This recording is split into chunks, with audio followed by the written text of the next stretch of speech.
Graças e paz, irmãos.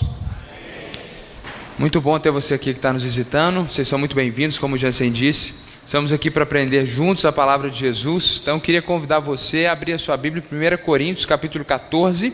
Nós vamos dar prosseguimento ao nosso estudo, à exposição bíblica deste livro, inspirado por Deus, escrito pelo apóstolo Paulo. Nós vamos continuar exatamente onde paramos, ou seja, começamos no versículo 26. Se você não trouxe a sua Bíblia impressa, você pode usar digital, ou talvez até melhor, você pode acompanhar a leitura conosco, porque vai ser projetado. Nós estamos lendo na nova versão internacional. 1 Coríntios capítulo 14, a partir do verso 26. Diz assim a palavra do Senhor: Portanto, que diremos, irmãos?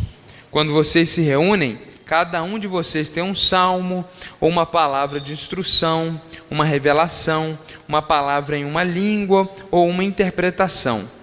Tudo seja feito para a edificação da igreja. Se, porém, alguém falar em língua, deve falar 2, no máximo 3, e alguém deve interpretar. Se não houver intérprete, fique calado na igreja, falando consigo mesmo e com Deus. Tratando-se de profetas, falem 2 ou 3, e os outros julguem cuidadosamente o que foi dito. Se vier uma revelação a alguém que está sentado, cale-se o primeiro. Pois vocês todos podem profetizar, cada um por sua vez, de forma que todos sejam instruídos e encorajados. O espírito dos profetas está sujeito aos profetas, pois Deus não é Deus de desordem, mas de paz. Como em todas as congregações dos santos, permaneçam as mulheres em silêncio nas igrejas, pois não lhes é permitido falar. Antes permaneçam em submissão, como diz a lei. Se quiserem aprender alguma coisa, que perguntem a seus maridos em casa, pois é vergonhoso uma mulher falar na igreja. Acaso a palavra de Deus originou-se entre vocês? São vocês o único povo que ela alcançou? Se alguém pensa que é profeta ou espiritual, reconheça o que lhes estou escrevendo, é mandamento do Senhor. Se ignorar isso, ele mesmo será ignorado. Portanto, meus irmãos, busquem com dedicação profetizar e não proíbam falar em línguas, mas tudo deve ser feito com decência e com ordem. Prosseguindo o nosso estudo desse livro, o capítulo 12, 13 e 14 formam uma unidade muito especial, onde o apóstolo Paulo está ensinando sobre os dons espirituais, focando sobretudo no dom de línguas e no dom de profecia. E no meio desse ensinamento, no capítulo 13, ele vai falar sobre o amor, um texto muito conhecido que nós já pregamos aqui. E ele não quer falar do amor pelo amor, ele não quer simplesmente nos instruir a amar, ele quer que nós entendamos que a prática dos dons espirituais precisa ser motivada pelo amor. E aí ele culmina nesse final da sua argumentação, dessa unidade, justamente nesses versículos que nós lemos, nos ensinando que a prática dos dons espirituais deve proporcionar uma experiência de culto e um ajuntamento coletivo do povo de Deus de uma forma única, de uma forma especial. Ou seja, ele não está simplesmente falando sobre dons espirituais, ele está falando de dons espirituais dentro de um contexto de culto público. A grande questão aqui não são os dons, mas tudo ocorre para que Paulo pudesse ensinar àquela igreja como ela deveria se reunir, como deveria ser o culto público, como que deveria ser a liturgia daquela igreja. A liturgia é a organização do culto. Então a liturgia dessa igreja é diferente de outra igreja. O que isso significa? Que a ordem do culto, a forma que nós organizamos o culto é distinta, é diferente. Então Paulo não quer simplesmente falar de dons, ele quer falar sobre a organização do culto. E aqui vem uma pergunta muito interessante, porque a grande questão é: Deus, ele quer ser adorado de qualquer forma? Deus, ele deseja simplesmente que nos ajuntemos e o adoremos? E a resposta diante desse texto é um categórico não, porque Deus está dando instruções para nós sobre como deve ser o nosso ajuntamento, como deve ser o nosso culto público. Deus não quer simplesmente que nós nos reunamos e o adoremos. Deus deseja que a gente faça isso da maneira correta. E isso, irmãos, é porque Deus não precisa da sua adoração. Não pense que quando você canta com toda a sua voz, Deus sente um arrepio. Isso não acontece. Deus não fica com lágrimas nos olhos quando você quebranta e fala coisas maravilhosas para Ele. Deus é um ser autossuficiente. Nós precisamos dele, ele não precisa de nós. De forma que a adoração é benéfica não para o foco da adoração, mas para os adoradores. Quem é beneficiado quando nós adoramos a Deus não é Deus, porque Ele é riquíssimo e não precisa de nada, mas quem é beneficiado somos nós.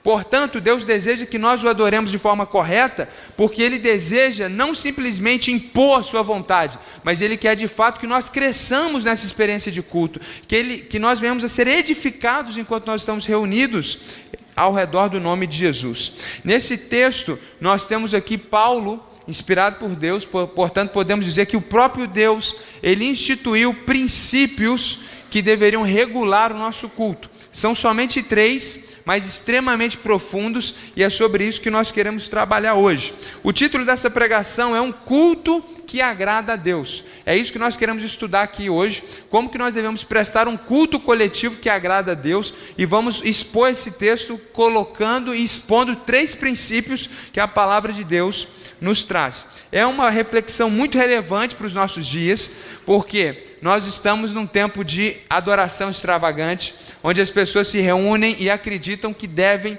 extravasar na sua adoração a Deus. É um tempo muito complexo de um movimento que está sendo conhecido como worship, que vem da palavra adoração em inglês, onde o culto está se transformando num show evangélico. A ênfase está na adoração, a palavra tem que ser rápida, resumida, no máximo 20 minutos, porque o consumidor, depois de deixar sua oferta, quer ir embora para casa e voltar para a sua vida sem Jesus. A ênfase não está mais no conhecimento, na vivência prática, mas na experiência, como num show. E esse movimento nos coloca em xeque, enquanto igreja séria, bíblica, e nós ficamos refletindo, é isso que nós queremos, é isso que nós devemos ser, devemos também seguir essa tendência, porque permanecemos da forma que permanecemos, porque que adoramos assim e não apagamos as luzes, trazemos holofotes e contratamos uma banda.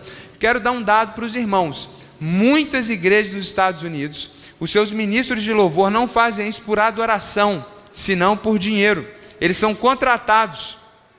E é muito comum nos Estados Unidos, onde o culto principal não é o noturno, mas o diurno, e é comum que você tenha cultos às 10 da manhã. Eu fui a algumas igrejas que o culto principal é meio-dia, porque a rotina de almoço deles também é diferente da nossa. É muito comum que o irmão que ministra o louvor aqui às 10 da manhã nessa igreja, termine o culto, saia correndo para ministrar na outra, porque ele é contratado nas 2 comunidades. Então eles não estão simplesmente adorando a Deus, mas existe algo por trás disso muito sério. E isso é a realidade do mundo atual. Então, no final dessa exposição, a minha expectativa, e espero que Deus nos ajude nisso, é que você esteja apto para discernir se alguns movimentos que você presencia na internet, que você talvez até é convidado para estar presente, eles são realmente procedentes de Deus, ou se são fruto de uma adoração até muitas vezes bem intencionada de algumas pessoas, mas que não está de acordo com a vontade de Deus. Bom, diante disso, vamos ao texto. O versículo 26 até o versículo 28 diz assim: portanto, que diremos, irmãos? Quando vocês se reúnem, ou seja, quando vocês estão num culto público, como esse que nós estamos aqui, cada um de vocês tem um salmo, ou seja, uma música, uma canção. Alguns irmãos preparavam uma canção em casa, como os irmãos aqui prepararam hoje muito bem, e tinham esse desejo de chegar naquele culto público e cantar uma canção. Ou uma palavra de instrução. Outros não preparavam louvores, eles preparavam um ensino baseado na Bíblia daquele período que era o Antigo Testamento, talvez já alguma carta paulina que já estava presente, ou uma revelação, algo que Deus disse para aquela pessoa em determinado momento, enquanto ela estava em casa orando, e ele tem ali uma palavra de Deus, algo que Deus falou com ele, ele quer compartilhar com a igreja, ou uma palavra em língua.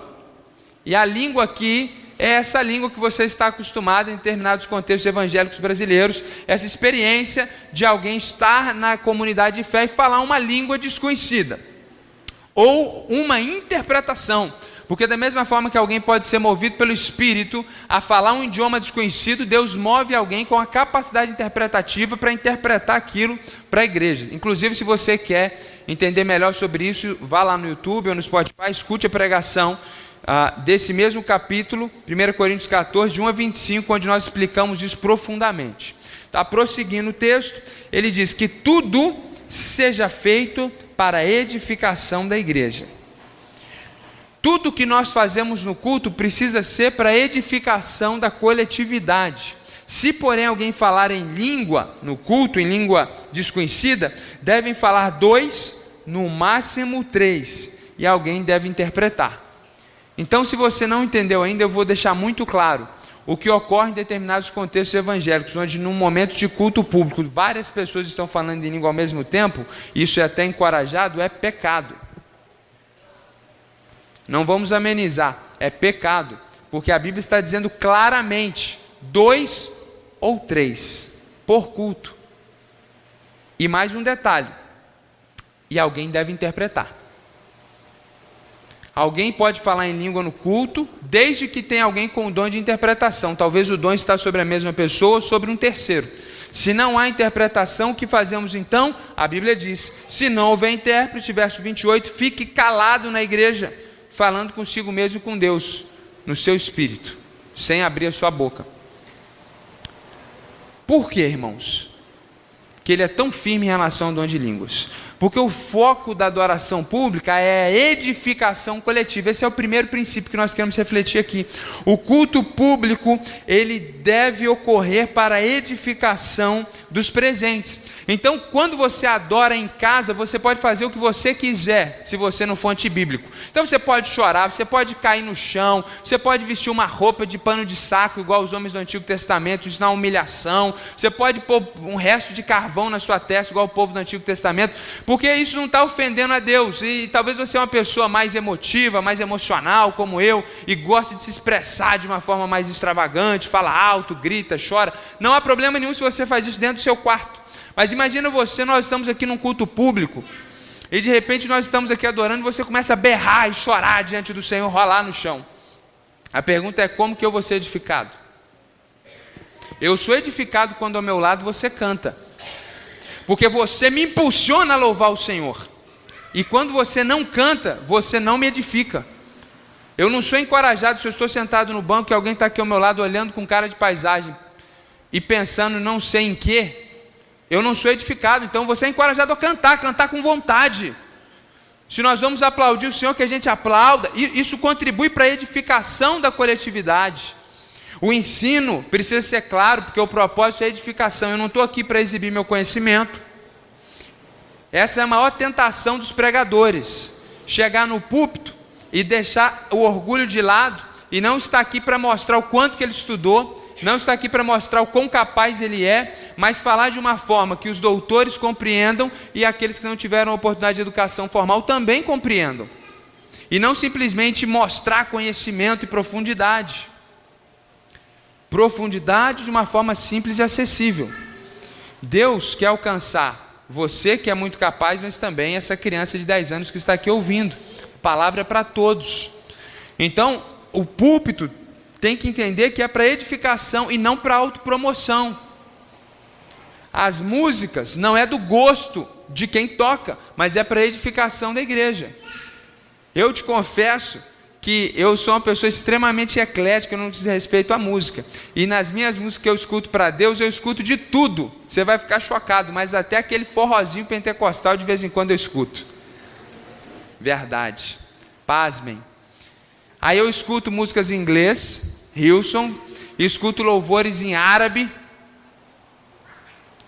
escuto Fernandinho e também Baruque, palavra antiga, do cristão acadêmico teologicamente correto até o incorreto. Eu sou eclético, isso sou eu sou uma pessoa desse jeito, meio doido, gosto de tudo.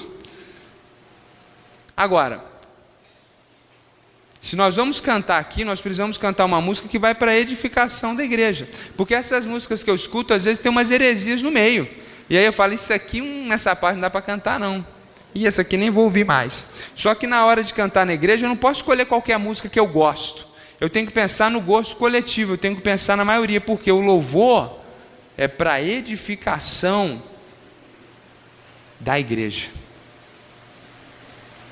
E assim, tudo que nós fazemos, nós precisamos entender isso. É para a edificação da igreja, não é para promoção de ninguém, não é para satisfação pessoal, é para a edificação da igreja. Por isso que muitas vezes, na nossa posição de liderança, a gente limita algumas atuações, porque seria muito legal para você, talvez até para o reino de Deus na coletividade externa, mas o quão a nossa igreja vai ser edificada? Então, o culto público, tudo que acontece tem que ser pensado dessa forma, é para a edificação da igreja. Não é simplesmente pensar em Deus quando você estiver aqui, mas é pensar na pessoa que está do seu lado também. Aqui nós estamos vendo o cumprimento da palavra, amar a Deus sobre todas as coisas e o próximo como a ti mesmo. Ou seja, no momento de culto não é só o amor a Deus, é também o amor ao seu próximo. Por isso que a gente sempre encoraja. Tem alguém que não é conhecido, alguém novo na igreja, você tem que cumprimentar, você tem que falar. Você chegou, sentou, cumprimenta quem está ao seu lado. Se você não conhece, se apresenta. Nós estamos aqui para nos edificarmos uns aos outros. É por isso, irmãos, que eu tenho dificuldade, muita dificuldade, com a prática da dança no culto público. Porque a pergunta é, como que eu posso ser edificado tendo um grupo de pessoas dançando aqui na frente? Talvez você tenha uma resposta, você pode me dar lá no final do culto, eu estou aberto a ouvir, sinceramente, mas eu não consigo ver como que a igreja é edificada.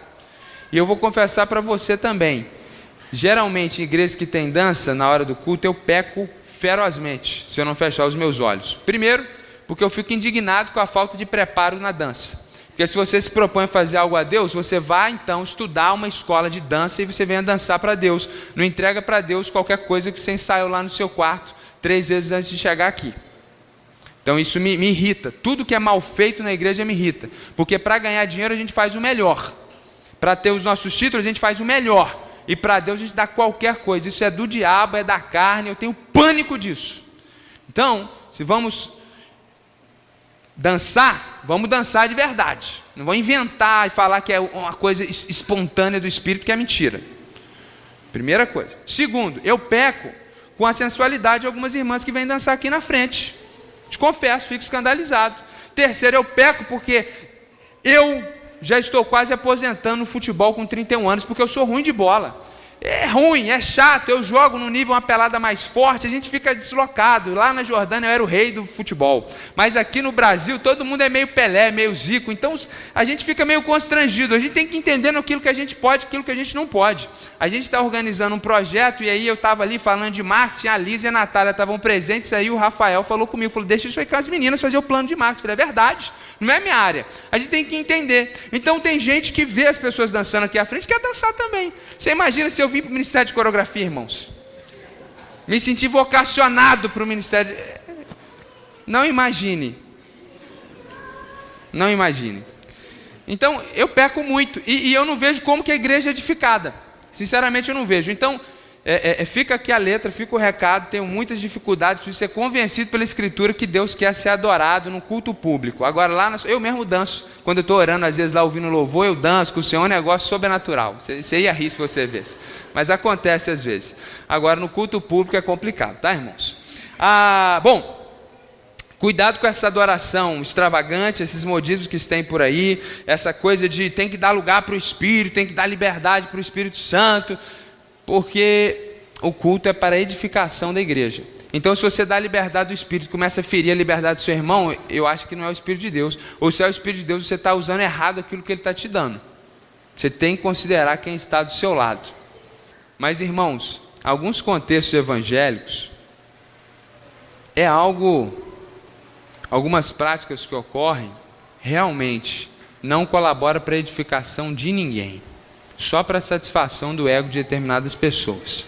Então a gente tem que tomar muito cuidado com isso. Esse é o primeiro princípio. O culto deve ser para a edificação dos presentes. Segundo princípio, a partir do verso 29 ele diz assim: tratando-se de profetas, ele já falou de quem falava em outras línguas, agora vai falar dos profetas. Falem 2 ou 3, e os outros julguem cuidadosamente o que foi dito.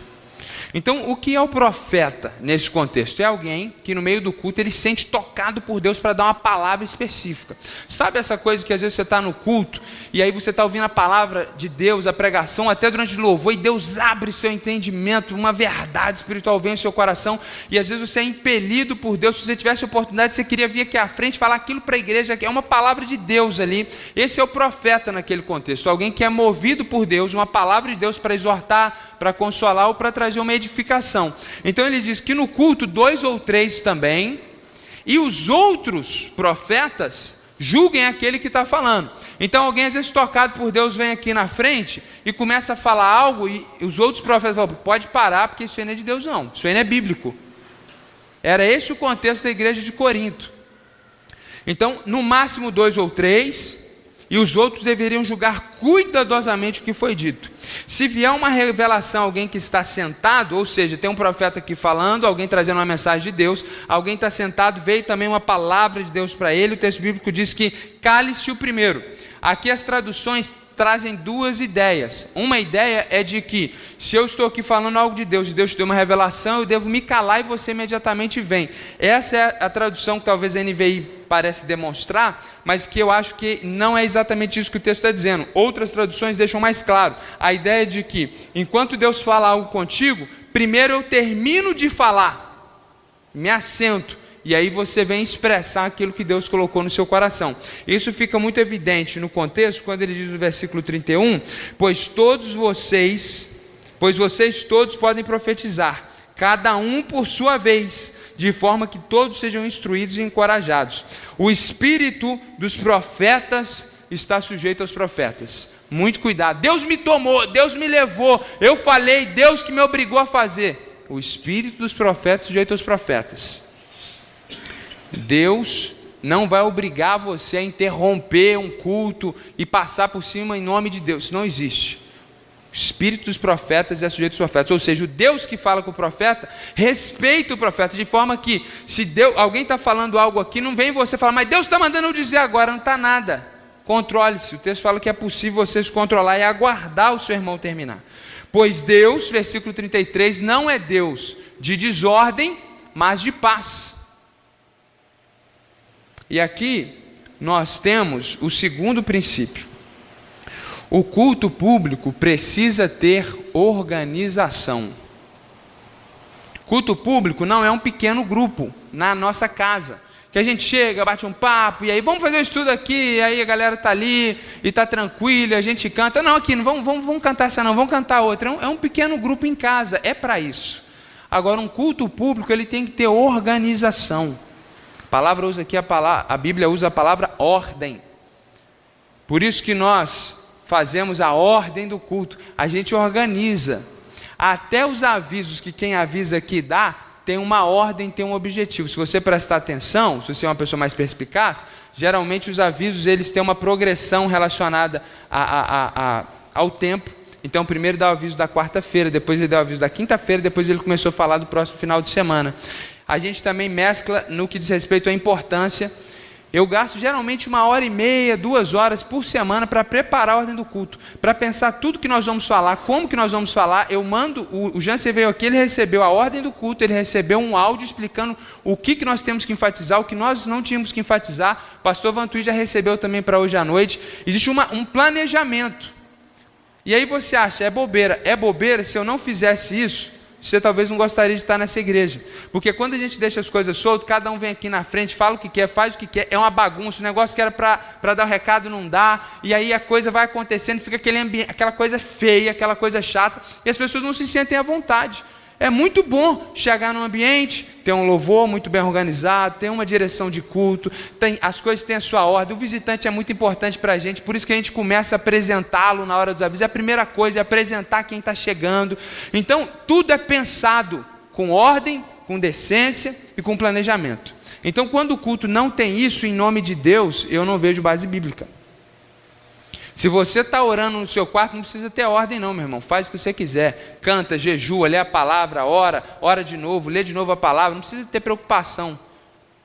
É um momento de oração, você e seus amigos, deixa Deus conduzir as coisas. Nós estamos em culto, tem que ter ordem e planejamento. Esse é o segundo princípio.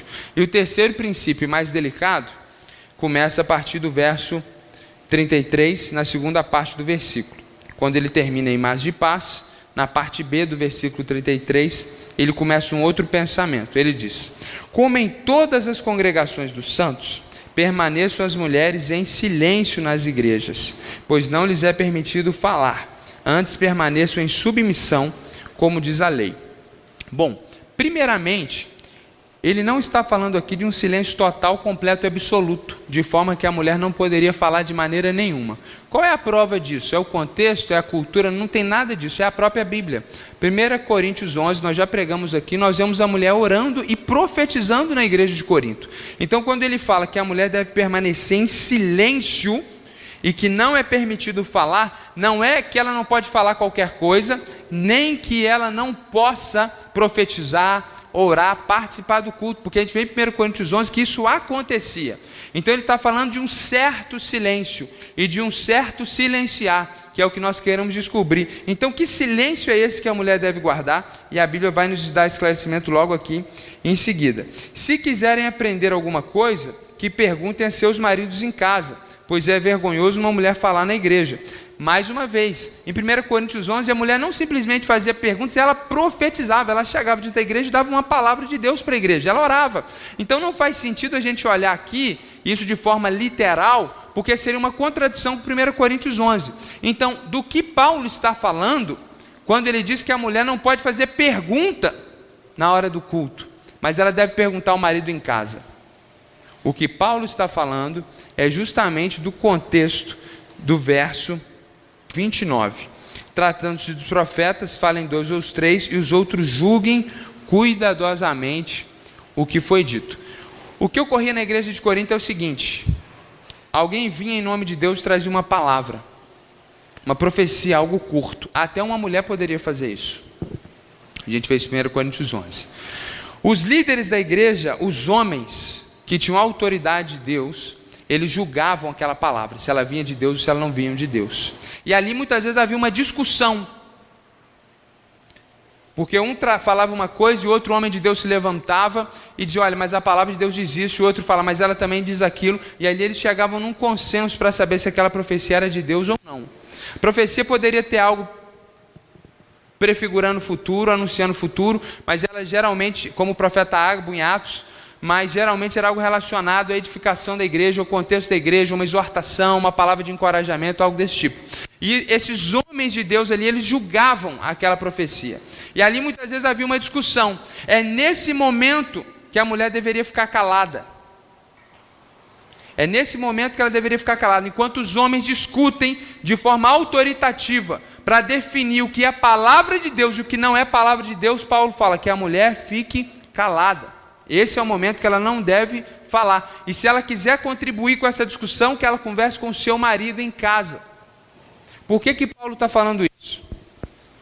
Imagine você que comece uma discussão naquela igreja sobre determinada palavra, os homens estão discutindo e uma mulher comece a discordar do seu marido veementemente em público. E os ânimos se aquecem e aquela mulher poderia vir a desrespeitar o seu marido publicamente. É esse o coração do texto. Esse é o pano de fundo. É isso que está por trás do que Paulo está falando. E aí ele traz para nós um princípio muito importante, que o culto, ele deve refletir os princípios de Deus e a lei de Deus. E a gente vai trabalhar isso um pouquinho mais. Eu só quero fazer você entender melhor esse texto, porque em Jesus, irmãos, a mulher foi vista. A mulher até Jesus, ela era nada na cultura judaica.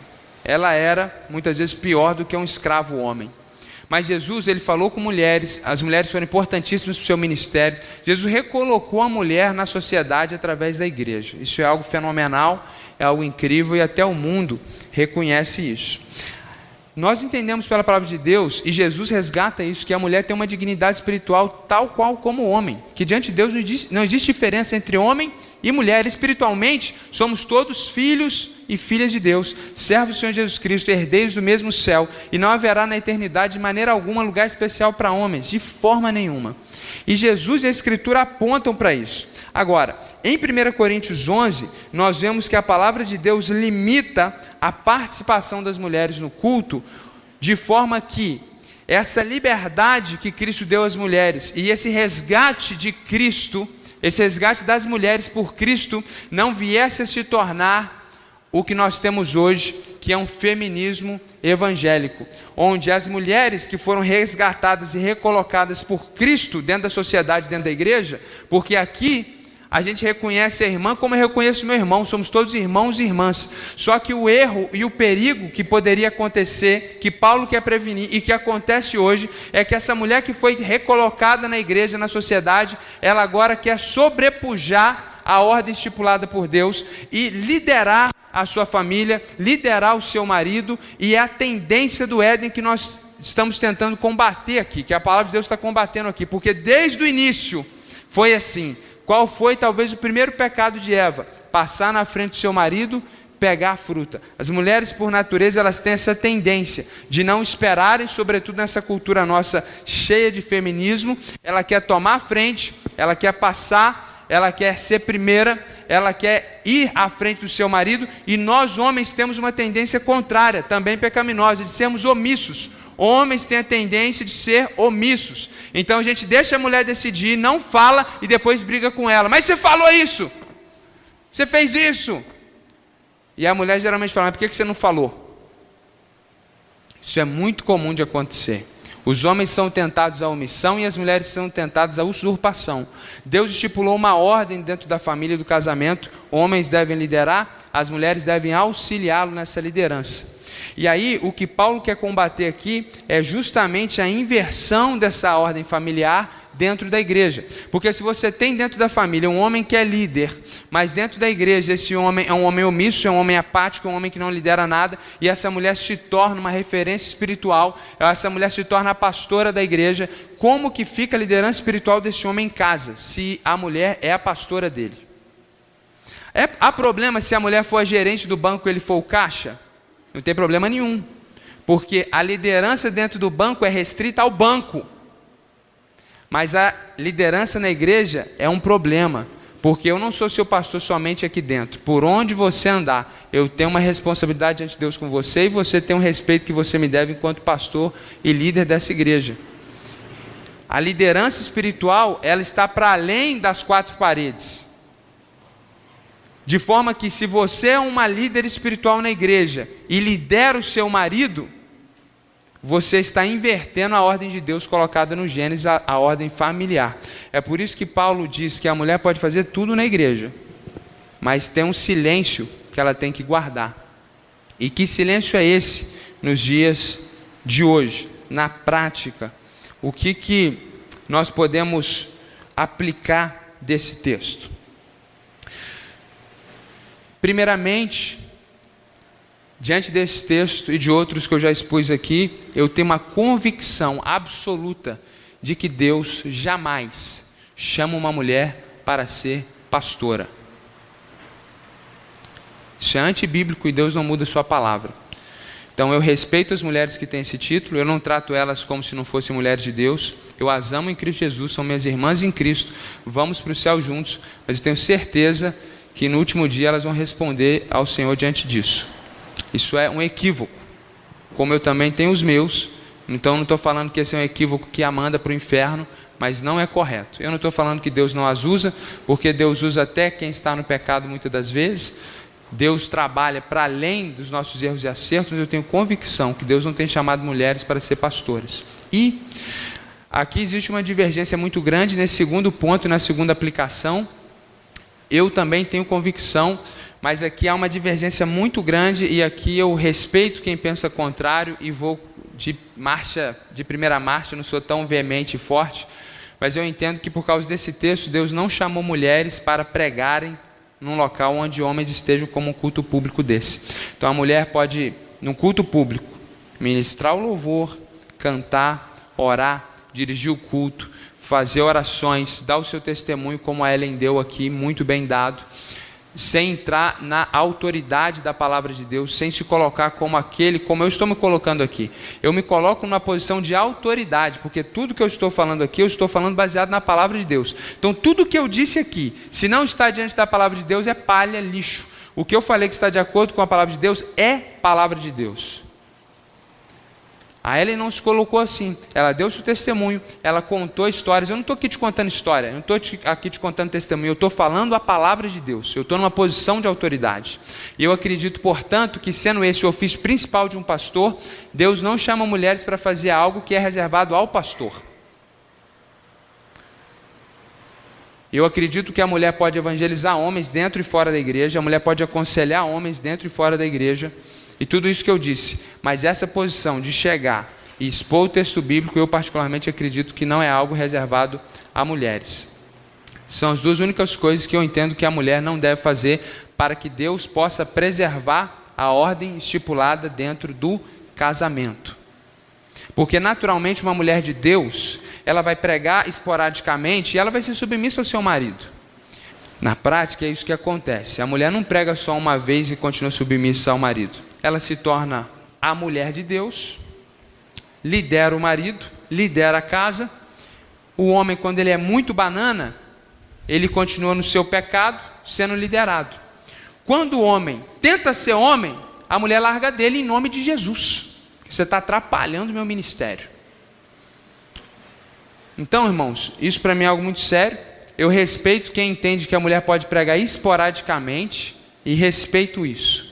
Mas não é a minha posição, nem será da nossa igreja enquanto eu estiver aqui, porque eu tenho que ter responsabilidade diante de Deus, diante das minhas convicções.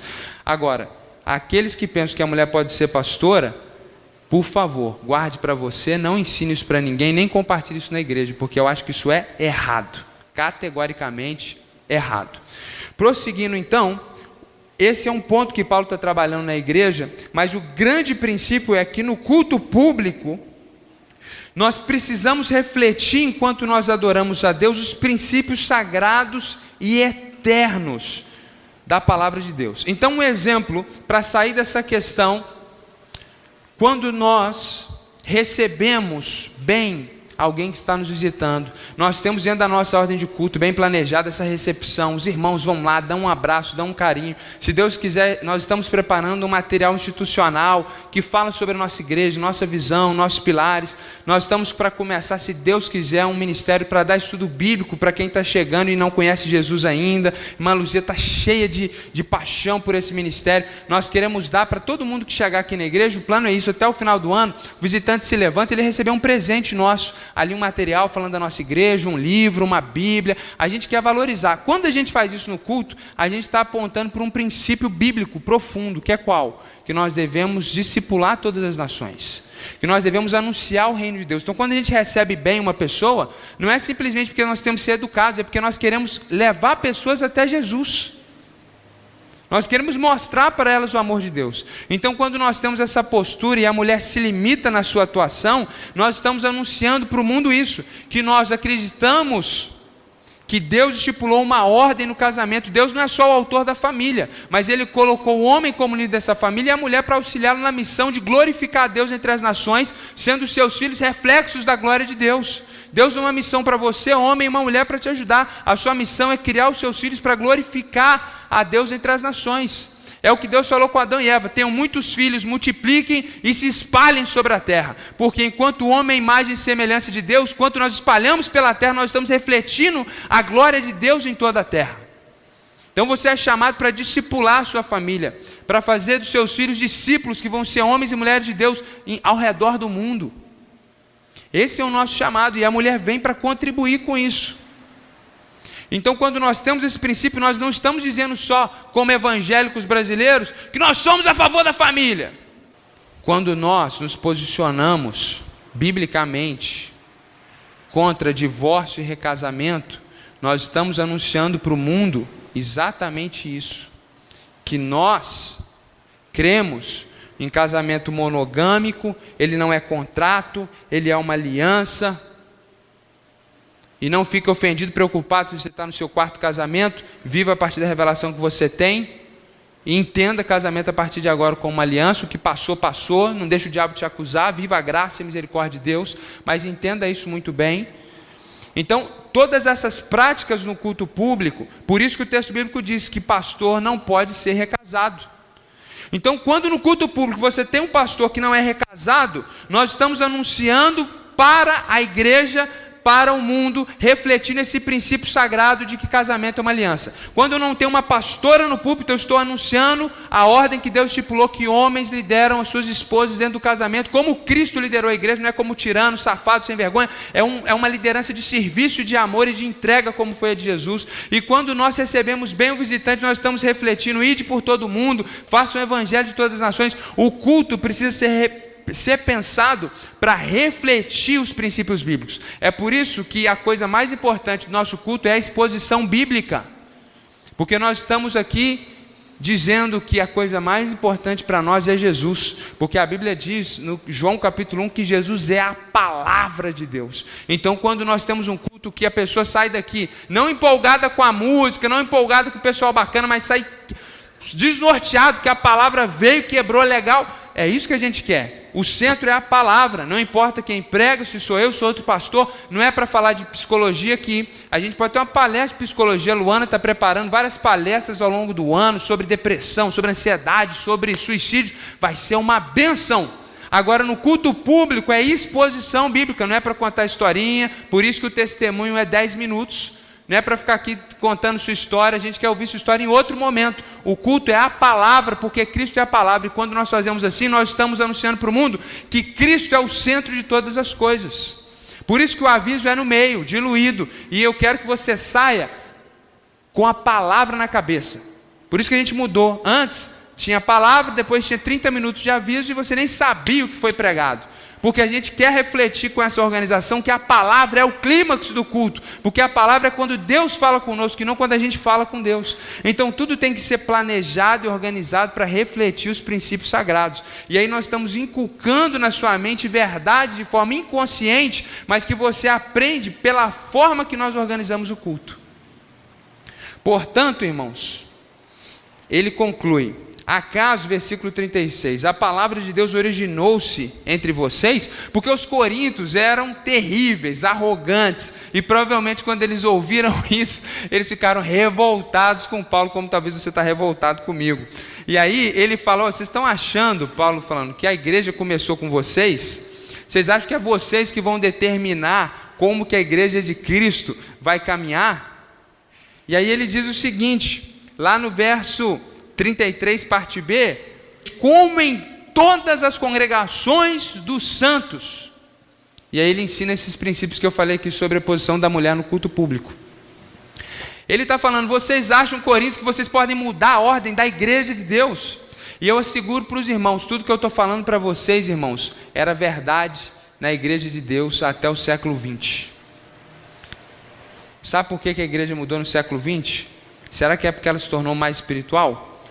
Você acha que a igreja no século XX ela se tornou mais espiritual, ela é mais santa do que no passado?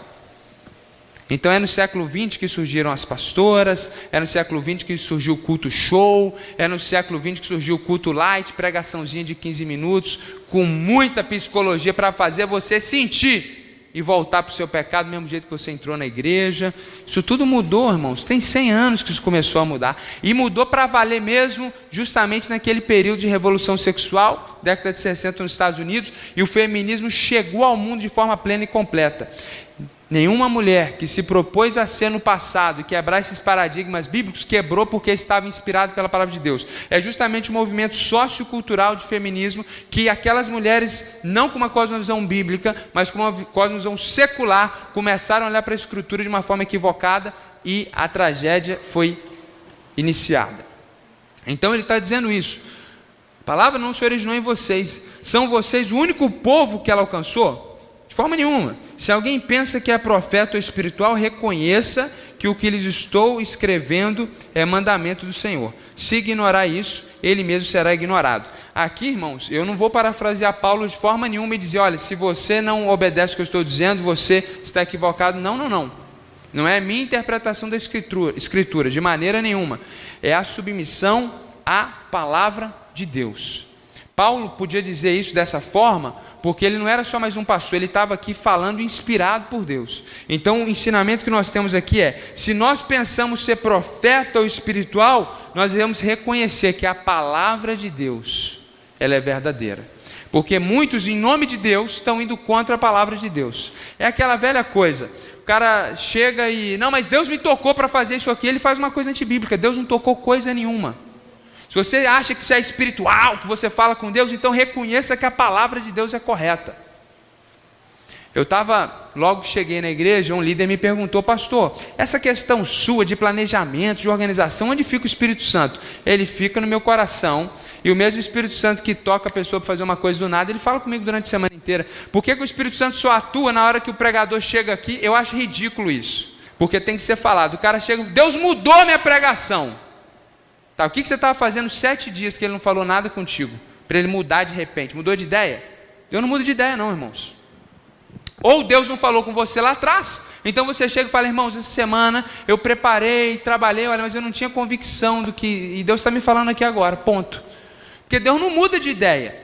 E essa ideia, essa espiritualidade pitoresca, de que o cara chega e quer mostrar que ele é espiritual, porque Deus me tocou aqui agora, Deus me deu uma palavra que rema. Esquece, você já ouviu esse negócio de palavra rema? Joga no lixo, está errado, isso é heresia, não tem nada disso na escritura. O que é a palavra rema? O cara pega aqui, vendo as multidões, estou fazendo igual eles fazem. Jesus subiu do monte e se assentou. Seus discípulos se aproximaram dele. Irmão, você tem que se aproximar de Jesus. Aí ele faz aquela voz melódica, porque ele quer fingir que ele é espiritual. Ele chora: Abba, pai, paizinho, Jesus é o seu paizinho. Você tem que se aproximar dele. Irmãos, pelo amor de Deus, sejamos homens. Lá em Romanos tem um texto que fala isso, que nós devemos ser homens de Deus, comprometidos com a palavra, comprometidos com a exposição bíblica. A gente estuda seriamente, irmãos, porque eu não venho aqui para falar do que eu acho do texto. Eu fico aqui em temor e tremor. Se eu tiver equivocado em relação a essa questão das mulheres, você imagina o que vai acontecer comigo no dia do juízo? O Hugo chegou para mim ontem e falou perfeitamente: pastor, não tem versículo na Bíblia que encoraje a gente a ser pastor. Eu falei: realmente não tem. Não tem. Tem um lá em Tiago 3, verso 1, fala: não queiram muitos de vocês serem mestres, porque lá no dia do juízo final o juízo de vocês vai ser maior. Quando chegar lá no céu, você vai me ver numa filhinha do lado, a filhinha dos pastores. A sua filhinha vai correr rapidinho para o céu. A nossa é aquela filhinha demorada. Pastor. Irmãos, nós estamos aqui em temor e tremor diante de Deus. Hoje eu estava orando para vir para cá. Sinceramente, o meu sentimento era de incapacidade. O sentimento de incapacidade. Se Deus não nos der graça, nós não temos nada para falar. Então nós precisamos nos submeter, como Paulo está dizendo aqui, que nós devemos, se somos espirituais, nos submetermos à palavra de Deus. Se alguém ignora isso, ele mesmo será ignorado. Talvez aqui alguns, eu numa interpretação primeiro pensei ser ignorado pelo Senhor, mas os intérpretes consideram que provavelmente Paulo está falando que alguém que vá contra esses princípios bíblicos, a igreja iria ignorá-lo, e não Deus, com uma forma de disciplina aquele irmão. E aí ele conclui: portanto, meus irmãos, busquem com dedicação profetizar, não proíbo falar em línguas. Isso foi muito legal, porque uma irmã de origem pentecostal ouviu a pregação domingo passado, que eu falo muito sobre dom de línguas, e ela vem de um contexto pentecostal. Ela mandou uma mensagem: pastor, gostei demais, eu entendi muito, e pelo que eu entendi, você não é contra o dom de línguas. De maneira nenhuma, irmãos. O texto bíblico fala: não proíba falar em línguas. Então, se Deus te deu esse dom lá no seu quarto, louvado seja Deus.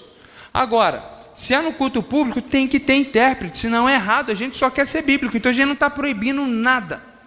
Mas tudo deve ser feito no culto com decência e com ordem. E a gente conclui, Ed, com aquela frase que resume, que sintetiza tudo que a gente falou, que Deus deseja ser adorado através de um culto edificante para os presentes, organizado e que reflita os seus mandamentos. É isso que Deus deseja de nós. Essa é a verdade teológica que sintetiza tudo o que a gente falou. O que nós vimos no texto é que o culto precisa ser para edificação dos presentes.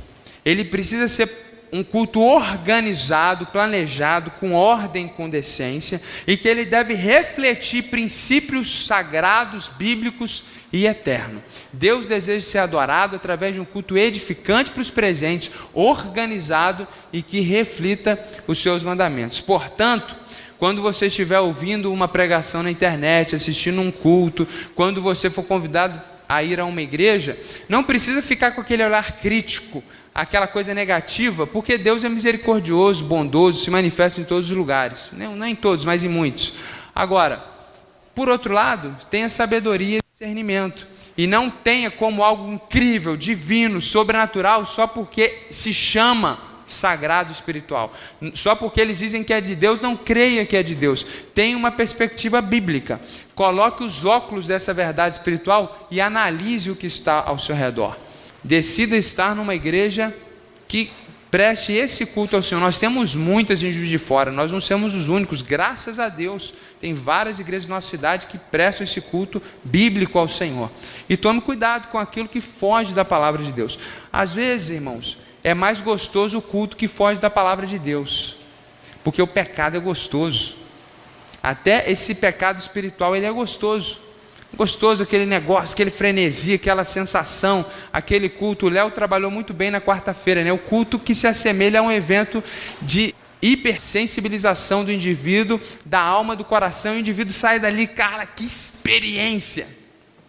Dura até o dia de manhã e acabou. É um fogo que vem e acaba. Mas nós somos chamados para se relacionar com aquele que faz o fogo queimar na sarça, mas não se queima. Um fogo permanente. É assim a presença de Deus, e ela trabalha em nós através da palavra e de um culto que reflete a palavra de Deus. Não é um culto que nós queremos simplesmente prestar. Jesus abençoe sua vida. Senhor, muito obrigado por essa manhã. Muito obrigado porque nos foi possível aprender mais de como o Senhor deseja ser adorado.